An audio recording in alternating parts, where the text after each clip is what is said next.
Hi everyone, it's Kathy with Paper Phenomenon. I am here to demonstrate how to make the Tim Holtz grunge paper flowers with your Cricut. This is the Sizzix die that Tim Holtz used for his grunge paper flowers. And I have this die, but I also have a Cricut, and I can do it, I think, a lot faster with my Cricut. So I'm going to show you how to do that. This is the Tim Holtz flower with the Sizzix die I just showed you. These are the flowers I made with the Cricut. So you really cannot tell the difference. At least I can. I think they're absolutely very, very similar, and you can't tell. So I'm going to show you. This is what the flowers look like using your Sizzix die. You're going to need 3 cutouts. When you use your Cricut, you're going to need the three same similar flowers. These flowers I cut out of the George Basics Shapes cartridge. I used the flower on, let me show you the back of the cartridge. I used this flower right down here, but I used it on Blackout Shadow, which gives you this piece right here, and you're going to cut it at 2.5 inches. When you cut out your flowers at 2.5 inches, well, you should be able to get about 12 flowers actually on one mat. Okay, so you can actually make 4 flowers on one sheet of 12 by 12 cardstock. So I'm going to demonstrate how to do that. And it's using his same steps. So if you go to his website, I believe it's timholtz.com, or perhaps it's a blogspot.com, you'll see the steps of this to this flower. These steps have been used in the past. I've been making these flowers for a while now. I actually used the same technique to make the paper roses that I made for my wedding, and I will show you that later on at the end of this video. So for the first flower, you're just going to cut out 1 petal, and you're going to set that to the side. For the second flower, you are going to cut out 2 petals, and you're going to set that aside. And for the third flower, this is the only part that differs from his technique. You're going to fold it in half and find your center. You're going to make a little snip there, fold it in half again, and find your center. So doing this allows you to use a 5-petal flower as opposed to the 6-petal flower that is shown here in the Sizzix die. Okay, the next step is you're going to take any of these, because you're going to repeat this step. You're going to fold it over, and you're going to glue it in one end. I use a hot glue gun. It's very fast, and I love it. I mean, a hot glue gun is not a typical adhesive that one would use for paper products, but I love it, and I use it on anything that doesn't need to be acid free.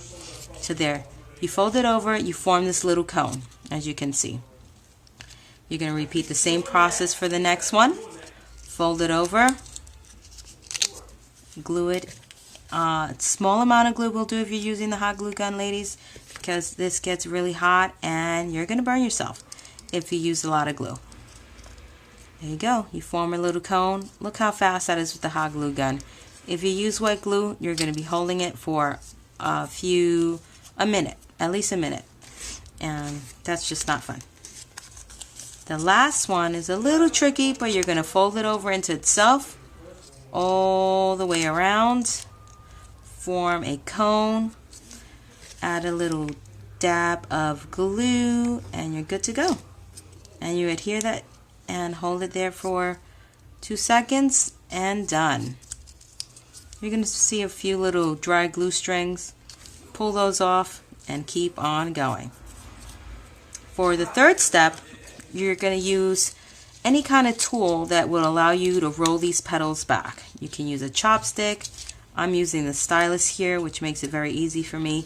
I have it on hand, so that's what I use. You're going to roll all the petals back, and they're going to look like this. How cute. You're going to repeat that with all of the flower cones you have here.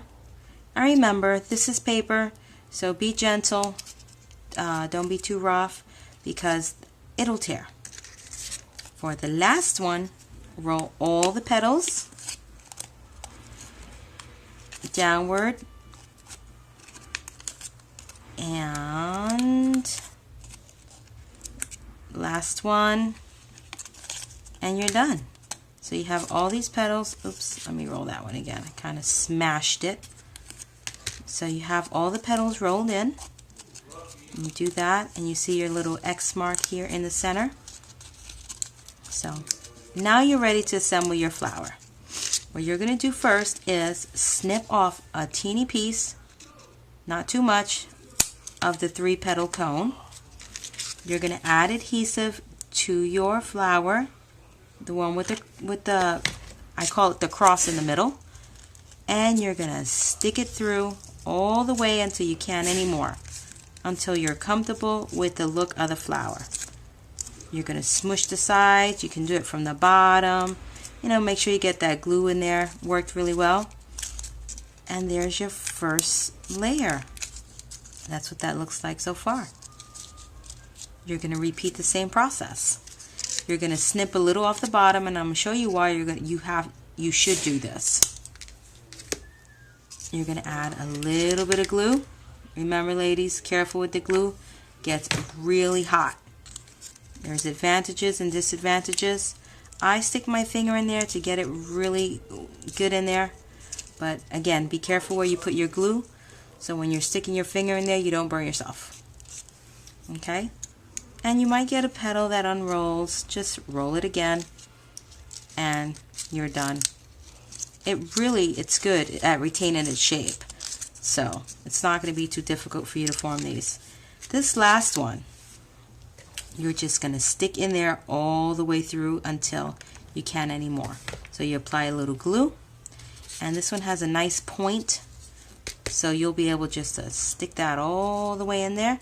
Hold it from the bottom and just push, push, push, push all the way down until you like the look of your flower. I like the way that looks, so I'm going to leave it right there. And there's your flower. How cute is that? You can add some stickles to the ends of your petals, or cover your flower with spray adhesive and then sprinkle glitter on it. You can use glimmer mist on it. Gives it a really super nice shine. And just decorate it however you like. I like to use lots of different alcohol inks and glimmer mist on my paper to give it a different look, some glossy accents maybe. I haven't tried it yet, but try it with different pattern papers and perhaps different patterns for each layer. I'm sure you're going to be able to get a nice look. So I want to show you the back of this flower. You're not going to be able to put this on a scrapbook page because it's going to be way too bulky. You're going to need to lower the profile on this flower. So all you do is cut off the back of that as much as you want until you get a nice low profile. And that's it. It was not going to come apart because you have hot glue on there, but just in case if you're feeling a little uncomfortable, you can apply a little hot glue there just to keep all the layers intact. And you're done. Let it dry, and you have a really nice flower with a very low profile that you can put on a scrapbook page, on a card, on a gift. Think about Mother's Day, ladies. How cute is this going to look on a card for all the Mother's Day gifts, Easter, birthday, you name it. These flowers are just so versatile and fun to make. So I hope you enjoyed the tutorial. Check out my blog at www.paperphenomenon.com. Leave me a comment if you have any questions, and I'll definitely get back to you. Last thing is, I want to show you like I said before, I've been making these flowers for a while now. I made these bouquets for my wedding. And it's a similar technique, but a larger cut on my Cricut. I think I cut these at 3.5. And I had to do a stem attachment here. As you can see in the bottom of the bouquet, I wrapped ribbon around it. I think this is called a French tie or something like that in the flower world. I added some pearls for accent here. And it's pretty much the same flower and the same technique, just a a different size and a different fold for these stems here, and that's it. But these flowers were demonstrated on Tim Soul's website for the 12 days of Christmas tags that he created, and they're all the rage now, and everybody's running out getting this Sizzix die, and I want to show you all how to make them on your Cricut. Again, if you have any questions, let me know. Thanks. Bye.